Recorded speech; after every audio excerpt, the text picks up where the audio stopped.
আজকে আপনাদেরকে দেখাবো রসুন সংরক্ষণ। আমরা যেরকম আলু হিমাগারে রাখি, আর এই রসুন কিন্তু সুন্দরভাবেই সংরক্ষণ করা হয়। আর এই সংরক্ষণ বিষয় নিয়েই আজকে আপনাদের সাথে আলোচনা করব। আছে রসুন চাষি ভাই। ভাই সালাম আলাইকুম। ওয়ালাইকুম আসসালাম। ভাই কেমন আছেন? আলহামদুলিল্লাহ ভালো। কি নাম আপনার ভাই? আমার নাম হচ্ছে বাবলু। বাবলু ভাই।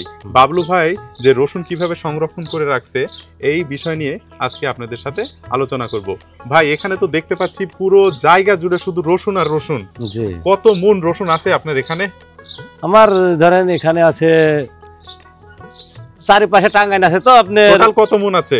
1-8 মন হইতে পারে, হয়তো বেশিছি। 1-8 মন রসুন আছে। হ্যাঁ। আচ্ছা, কতটুকু জমিতে রসুন লাগাইছিলেন? 3 বিঘার একটু কম। 3 বিঘার একটু কম। বিঘাকে কত মন করে রসুন হয়? আপনার 40 মন। আরে বিঘাতে 40 মন, 19-20 হইতে পারে। এটি ধরেন একটু কম বাড়া হয়। হ্যাঁ, কত যেটিতে আপনার ভালো হবে সেটিতে একটু বেশি হবে, আর যেটি কম এমনও 20 মনও হয় ধরেন। আচ্ছা যাই হোক, আপনি বিঘাকে 40 মনের মতো পাইছেন? হ্যাঁ, আমার এরকম। যেহেতু 3 বিঘার একটু কম, 100 মন রসুন পাইছেন টোটাল আর কি। আরামসে পাইছি। রসুনের কতগুলো জাত থাকে? রসুনের জাত আগে আপনার একটাই ছিল, যে মানে ইটালি জাত বলতে, ওটি বাদে আপনার এখন আমার গত বছর আমরা লাগাইছি আপনার যে ইয়া রসুন, এই ঢাকায় বললে আবার মেটালও বলছি। আরেকটা দেশি থাকে। আরেকটা দেশি। আপনি কয় জাত লাগাইছেন? আমি 2 জাতেরই লাগাইছি। কি কি জাত? এই মেটাল লাগাইছি, আর আপনার এই যে ইটালি দেশালি, মানে ইটালিক বলে দেশি। দেশি এক কথায় মেটাল আর দেশি। আচ্ছা, কোন রসুনটা ভালো হয়? মেটাল ভালো হয় না দেশিটা ভালো হয়? আমার কাছে তো মনে হচ্ছে মেটালটাই ভালো হয়েছে। এখন মেটালটাই ভালো হয়েছে। বাজারে চাহিদা কোন রসুনের বেশি, দেশি না মেটাল? দেশিটার চাহিদা একটু বেশি, মানে মেটালটা একটু ফাটা ভাব আসে বেশি, বাজারে তাড়াতাড়ি বিক্রি হয় দেশিটাই। আর হচ্ছে বিঘাকে কি দুইটা সমানই পাওয়া যায়? দুইটা সমানই, কারণ আপনার দেশিটা একটু ঘন লাগানি যায় আর মেটালটা একটু পাতলা লাগা থাকে। কিন্তু মেটালটার আপনার রোগ বৃদ্ধি একটু কম, মানে রোগ হয় না অতটা। আর দেশিটাতে একটু আপনার বিষ সার একটু রোগ বালাই কম হয়। একটা বিষয় আপনার এখানে দেখতে পাচ্ছি, এভাবে রসুন এইভাবে সাজানো আছে কি জন্য?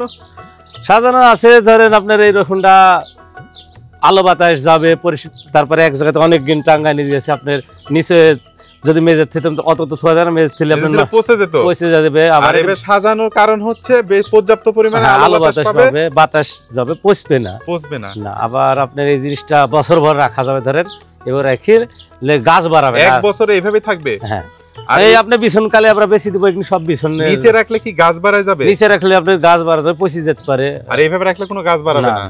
একটা চাতালে আছে আমার। 1 বছর এভাবে সংরক্ষণ করা যাবে। হ্যাঁ, এই সংরক্ষণের বুদ্ধি কোথায় থেকে পেয়েছেন? ওই দেখে আপনি এভাবে করেন, এভাবে সুন্দরভাবে সাজানো থাকবে। হ্যাঁ, বই থাকে। রসুন চাষ করে কি লাভবান হওয়া যায়? হ্যাঁ, ইনশাআল্লাহ লাভবান, যদি দাম বাজারে থাকে। এবার তো শূন্য যে দাম হবেই না। তারপরে বর্তমানে রসুন এখন মেটাল এবং দেশি কত টাকা মন যাচ্ছে? মেটালটা কত টাকা মন যাচ্ছে? আপনার আই বাজার 5000 ধরেন, খুব বড় গেন। আর ছোট ধরেন আপনার 2000ও আছে। রসুনের কোয়ালিটি ঠিক নেই। পেঁয়াজ আপনার বর্তমানে ভালোটা কত যাচ্ছে? 5000। আর দেশিটা? দেশি ওই মেটাল বড় হলে বাজারে গেলে দেশি মেটাল আপনি যদি না বলেন চীনা বিপদ। আপনি টাঙ্গা আছে বুঝতে পারবেন না কোনটি দেশি মেটাল না বললে। আচ্ছা ভাই, আরেকটা বিষয় আমি বলি, হচ্ছে পেঁয়াজ চাষ করে বেশি লাভজনক না রসুন চাষে বেশি লাভজনক? আমার কাছে মনে হচ্ছে পেঁয়াজে বেশি লাভ। কেন তাহলে রসুন করলেন কেন? কারণ আমি পেঁয়াজ করেছিল 18 কাঠাতে, আমার পোল্ট্রি বস্তা 96 বস্তা পেঁয়াজ আছে। তাতে পেঁয়াজটা আপনার মেলা আমার অল্প দিনে। হারে রসুন ধর আপনার নিম্নে 4 থেকে 5-4.5 মাস লাগে এই রসুন ইয়া করতে তুলতে, আর পেঁয়াজ অল্প দিনে হয়ে যায়। আমার ধারণাতে রসুনের চাপ পেঁয়াজি। এরপরে রসুন করবেন না? হ্যাঁ, করবো। রসুনের লাভ কম না, আবাদ করতে হবে সব রকমই করেন। পেঁয়াজ বসে 18 কাঠাতে 96 পোল্ট্রি বস্তা আছে। তুলনামূলক পেঁয়াজ একটু লাভ বেশি। লাভ মানে বেশি, একটু কম দিনে উঠে যায়, অল্প সার্ভিস। কিন্তু মানুষ সবাই বলে যে পেঁয়াজে খরচ বেশি, কিন্তু আমি জানি যে পেঁয়াজটা রসুনে খরচ বেশি। আচ্ছা আচ্ছা। কারণ রসুনটা আপনার ফলন রসুন বিঘেতে হয় 40 মন, নাহলে 50 মন হলে আর উপর হবে না। আর পেঁয়াজ আবার 100-র উপর যায় নিম্ন হলে। তাতে আমি এটির কারণে বলছি, অন্য কোনো বিষয়। তাছাড়া দুটি আল্লাহ দিলে লাভজনক। ধন্যবাদ আপনাকে, আপনার অনেক সুন্দর পরামর্শ দেওয়ার জন্য। ভালো থাকবেন।